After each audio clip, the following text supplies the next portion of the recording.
नमस्कार. भूषण निवृत्ती लोंढे. आपण SCT वैदिक तंत्रज्ञान टोमॅटो प्लॉट जो आहे तो पिकवलेला आहे. ACT वैदिक वापरला आम्ही पहिल्यांदा. आता आम्ही जे आजूबाजूचे आमचे प्लॉट आहे आम्हाला बरंच हे करायचे का तुम्ही केमिकलवर जा, याच्यावर जा, तुम्ही याच्या नादी लागू नका.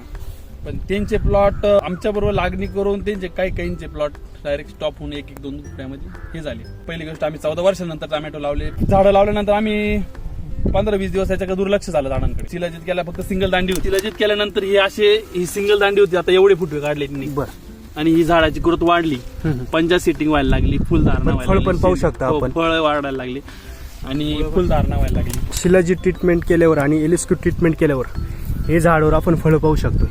मोठ्या प्रमाणात फळं झाडावर दिसत आहे आपल्याला. आता वैदिककडे वळायला पाहिजे. प्रत्येक जण केमिकलच्या नादी लागल्यावर शेवट स्वतःचं आरोग्य पण जपलं पाहिजे. बरं, जर तुम्ही मातीचं जर आरोग्य जर जपलं तर आपलं आरोग्य जपलं जाणार आहे. ओपन प्लॉट आहे, बिगर मल्चिंगचा प्लॉट आहे. त्यामुळे एवढ्या पावसामध्ये बिगर मल्चिंगचा प्लॉट आहे.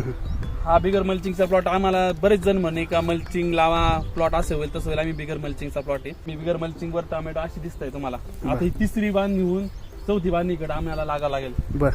रोज म्हणजे दर 2 दिवसांनी जर चक्कर मारा तर वेगवेगळा बदल दिसतो याच्यामध्ये. 2 दिवसात तर परत येते अजून फाटे निघाली. शेंडी चालू आहे इकडं, नवीन शेंडी चालू आहे. ही गल्ली 6 फुटाचा जागा आहे, आता आम्हाला कमी वाटायला लागली.